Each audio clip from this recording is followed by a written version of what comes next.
бүйректің тінін көп уақыт бойы сақтайтын қазіргі таңда дүние жүзіндегі метод нефропротекция.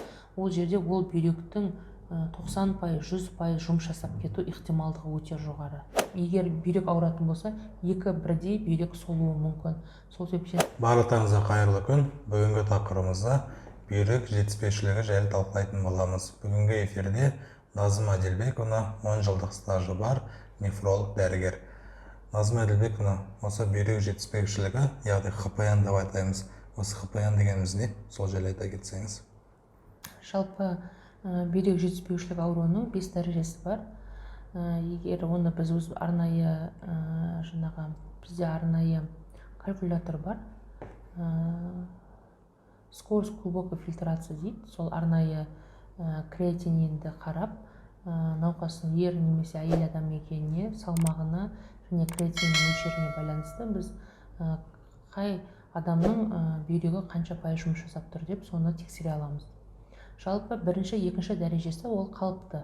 Қалыпты бүйрегінде ешқандай ақау жоқ, патологиясы жоқ адамдарда ол бірінші, екінші ол 100% бен 85% арасында жұмыс жасайды деп айтамыз. Үшінші, төртінші дәрежесіне келетін болсақ, бүйрек жетіспеу үшінші пайызы дегеніміз ол 60%-дан төмен жұмыс жасайтынды айтамыз.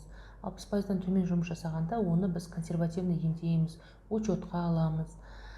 Науқаспен және науқастың туыстарымен сөйлесеміз, оның қандай ауру екенін, жалпы оның қандай асқынулары бар екенін, оның прогнозы қандай екенін бәрін түсіндіріп айтамыз, диетасы жайлы бәрін түсіндіріп айтамыз. Төртінші дәрежесі болғанда ол бүйрек жетіспеушілігінің 25%-дан төмен жұмыс жасауын төртінші дәрежесі деп айтамыз. Бұл кезде Европада енді сондай төртінші дәрежесі болатын болса, біз жайлап енді гемодиализге дайындау керек деп айтады. Жалпы енді қатып қалған заң жоқ, ол адамның жағдайына, денсаулығына байланысты, шағымдарына байланысты және де анализдердің қорытындысына байланысты қараймыз.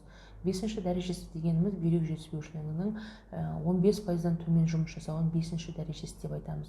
Жалпы бүйрек жетіспеушілігі әртүрлі аурулардың салдарынан болуы мүмкін. Жалпы жастарда ол гломерулонефрит ауруларынан кейін болуы мүмкін. Ал егде жастағы адамдарда жалпы бүгінгі таңда дүние жүзінде бірінші бүйректі зақымдайтын ауру ол қант диабеті.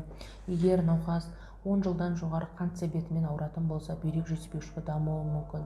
Екінші орында тұрған ауру ол артериялық гипертония. Егер де науқаста тоже 10-15 жыл көлемінде стажы болып, сондай аурумен учетта тұратын болса, ода да бүйрек жетіспеушілігі дамуы мүмкін. Үшінші тұрған ауру жүректің ишемиялық ауруы. Төртінші тұрған ауру гломерулонефриттер. Бесінші тұрған ауру поликистоз, тұқым қуалаушылық ауру. Поликистоз дегеніміз тұқым қуалайтын бүйректің бәрі жүзім сияқты болып кететін майда кисталарды поликистоз деп айтамыз. Одан кейін де көптеген бүйректің ауруларынан, салдарынан болуы мүмкін. Сол себептен қандай ауру алып келді, сондай ауруды емдеуіміз керек. Гломерулонефрит болатын болса, оны әрине біз биопсияға жібереміз. Толыққанды гормонмен емделетін түрі болады, оның химия препаратымен емделетін түрлері болады. Біз гломерулонефрит болатын болса, егер де екіншілік аурудың салдарынан болатын болса, қант диабеті, гипертония, жүректің ишемиялық аурулар, әртүрлі онкологиялық аурулар болатын болса, қандай ауру алып келді, сол ауруларды емдеуіміз керек.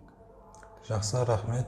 Диагностикасына креатинин, мочерина деп айтып кеттіңіз.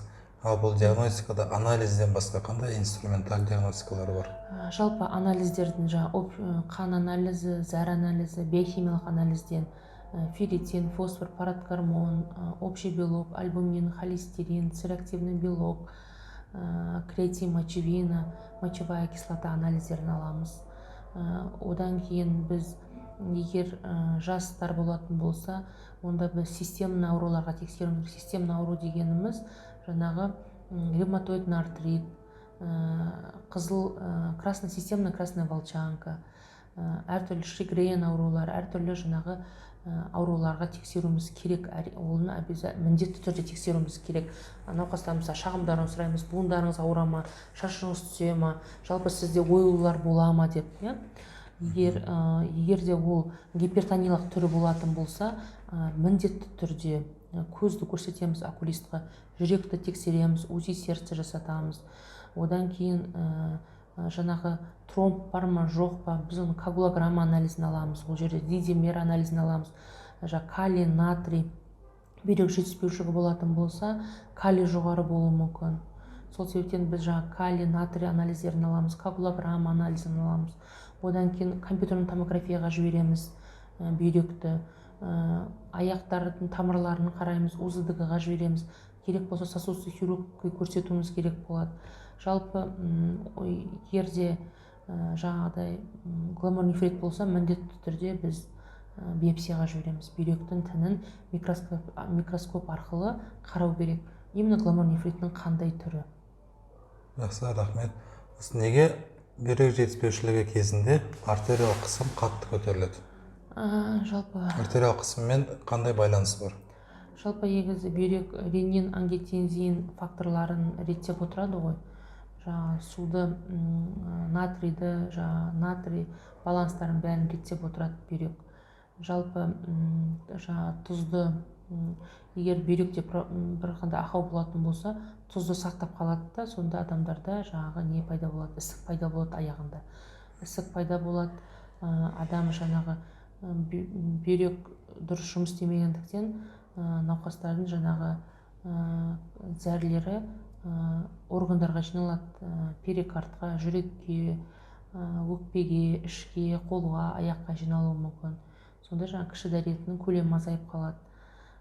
Содан кейін артериялық гипертониямен жүретін түрлері, ол енді қан қысымын реттеу керекпіз біз.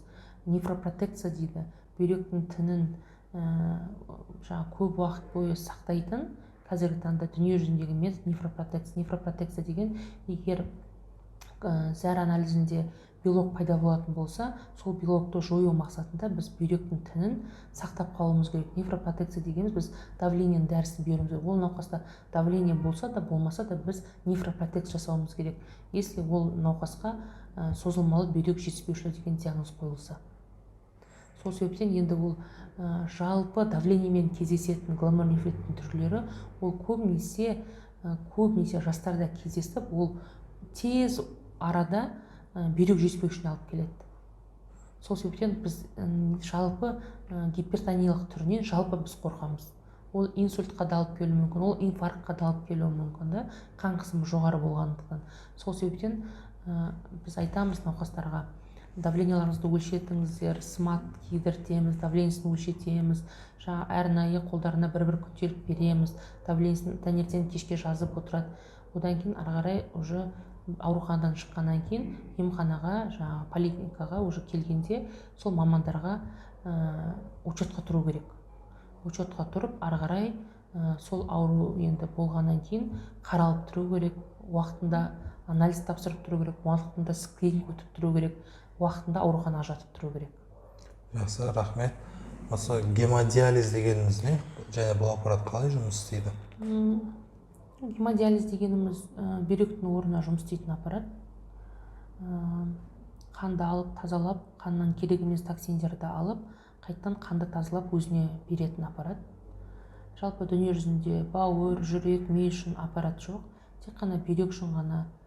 Енді бірінші Алланың, екінші мынандай ученыйлардың арқасында бүйрек үшін осындай аппарат ойлап тапқан, гемодиализ деген. Искусственный аппарат почек дейді ғой, енді жасанды бүйрек деп айтамыз. Науқастар аптасына 3 рет келеді, 4 сағаттан келіп, осы аппараттың көмегімен өмірлерін ұзартады, качественный өмір сүреді.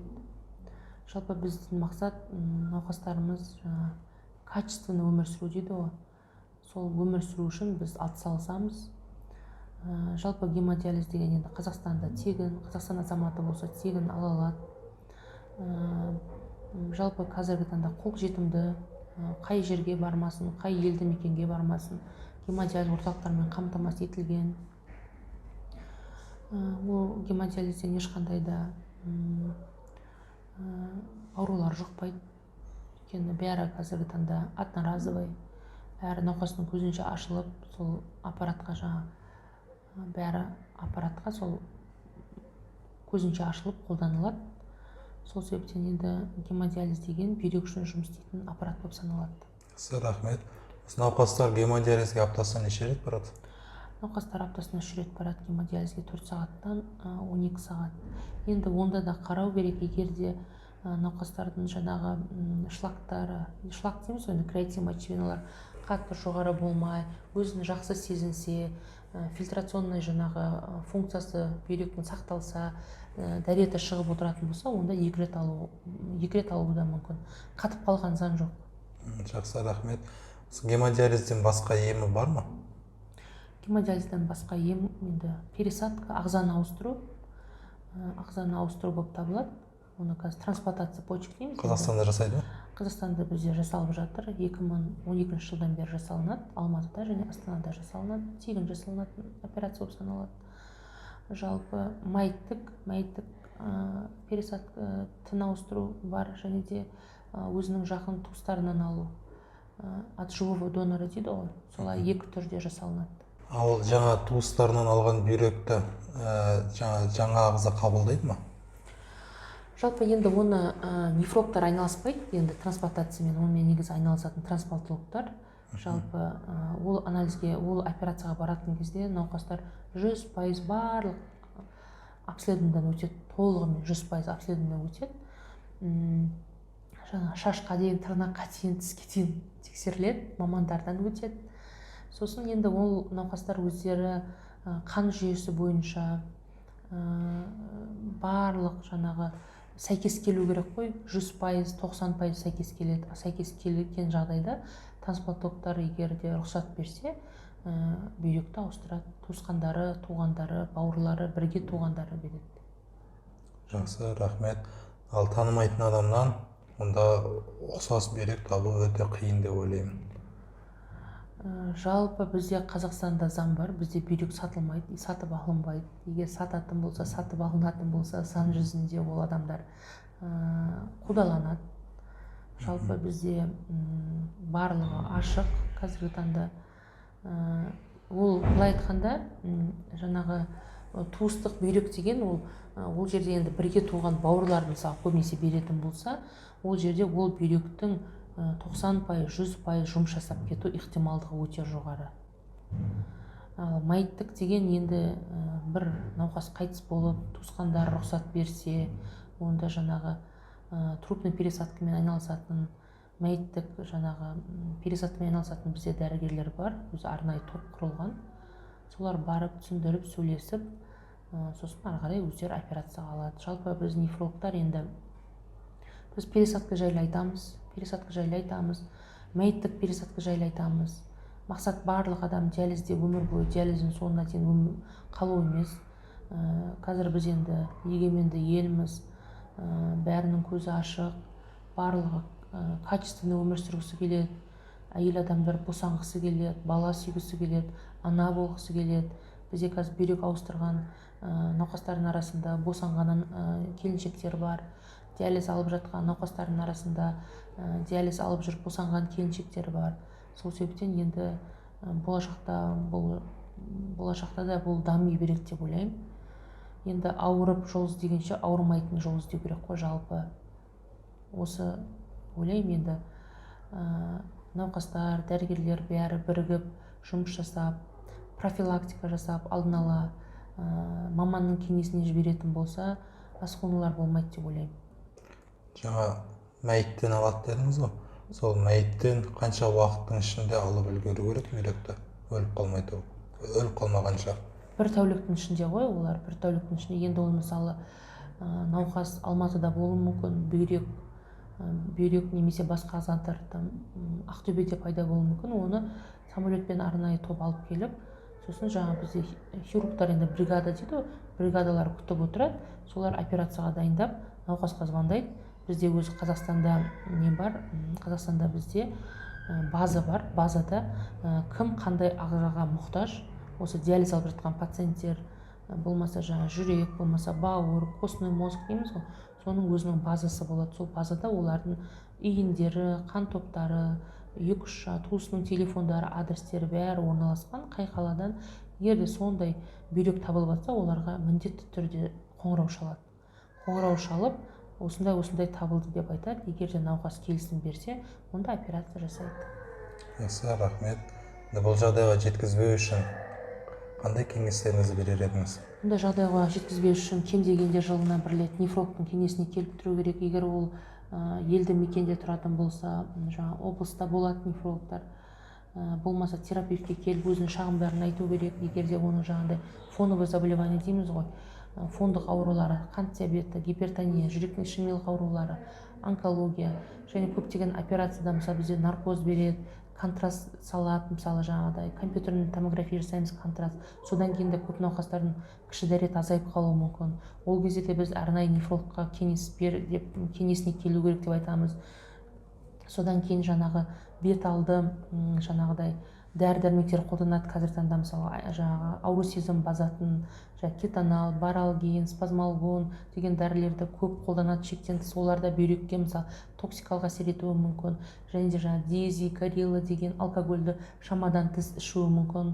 Мысалы далада көп жүріп, мысалы су ішпей терлеген кезде де бүйрек мысалы уақытша жұмысын тоқтатуы мүмкін. Жедел бүйрек жетіспеушілік пайда болуы мүмкін.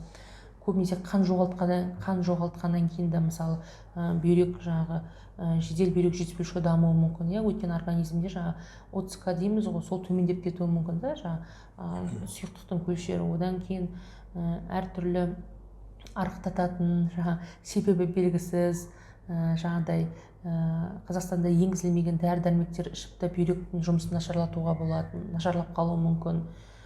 Жалпы сосын жаңағыдай мысалы көп науқастар краскамен жұмыс істеуі мүмкін, мысалы да, сол краскада мысалы токсикалық әсер етеді бүйрекке.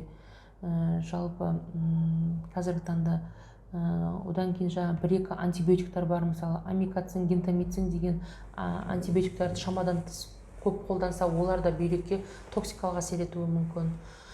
Сол себептен осындай дәрі-дәрмектер жаңағы сондайларды шамадан тыс қолдануға болмайды. Бүйрек өте нәзік орган. Ол қандай да бір аурулардың соңында айтқанда финиш бүйрек болуы мүмкін. Сол себептен бүйрек өте нәзік, қандай ауру организмге қандай да бір стрессовый жағдай болса, соның бәріне айтқанда қатысып жүреді ғой. Өйткені бұл да жүрек сияқты үлкен орган ғой, қандай дейтін. Сол себептен бүйректі қорғау керек, бүйректі сақтау керек. Бір бүйрекпен адамдар өмір сүре береді, бір бүйрекпен де баланы дүниеге әкелуге болады. Бірақ егер бүйрек ауыратын болса, екі бірдей бүйрек солуы мүмкін. Сол себептен жоқ дегенде жылына бір рет чекап өту керек, міндетті түрде. Мысалға сіздің салмағыңыз артып кетіп, немесе салмағыңыз азайып кетсе де ойлану керек. Значит, неге ол салмағы артып кетті? Себебі бүйрек жақта проблема болуы мүмкін. Зәрі азайып кетті, салмақ азайып кетті, ол жерде де бір бүйректің ауруы болуы мүмкін. Жаңағы ентігу пайда болса, себебі белгісіз. Онда да жаңағы жүрекке, өкпеге судың жиналуы, соның бәрін қарау керек. Қарап, дәрігерге міндетті түрде айту керек. Егер де осылай мазасызданып ауырып жатса, онда жаңағыдай жедел жәрдем шақыру керек, анализдерді міндетті түрде өту керек. Мысалы бізде жүкті әйелдер қалай, мысалы жүкті болғаның бір жағы бар, плюс жағы бар, оның жағы ол өйткені ай сайын анализ тапсырып тұрады да, оны жағы біз бәріміз жіті бақылап отырамыз. Жүкті әйел болатын болса, біз бір ақау болатын болса, оны біз білден біліп, уже ары қарай не жасау керек, бәріміз консилиумда шешіп отырамыз. Егер де көбінесе адамдар айтады, мен бүйрегім мазалаған жоқ, бірақ мен көп жылдар бері давлениемен жүрмін деп мүмкін да. Сол себептен кеңес берем көрермендерге, сіздердің көрермендер, енді қазір тыңдап көріп отқан көрермендерге айтатыным, өздеріңізді күтіңіздер, өздеріңізді жақсы көріңіздер, уақытылы анализ тапсырып, уақытылы маманның кеңесіне жүгініңіздер. Егер де сіз сондай бір клиниканы, өзіңізде сондай бір клиника белгілері пайда болып жатса, үйде отыра беруге болмайды. Себебі ол аурулардың көп деген асқынулары болуы мүмкін. Сол себептен уақытылы көрініп, уақытылы емделіп тұру керек. Жақсы, рахмет. Барлықтарыңызға түсінікті болды деп ойлаймын. Егер де сіздер консультация алуларыңыз келсе, Назым Адилбековна онлайнда, офлайнда консультация қабылдайды. Басқа қалада тұрсаңыздар ешқандай проблема емес. Осы номерге хабарлассаңыздар болады. Және каналға тіркеліп қойыңыздар. Бұл каналда тек қана пайдалы ақпараттар айтылады, алда тағы да қызықты видеолар шығатын болады. Лайк басып, комментарий жазып қойыңыздар.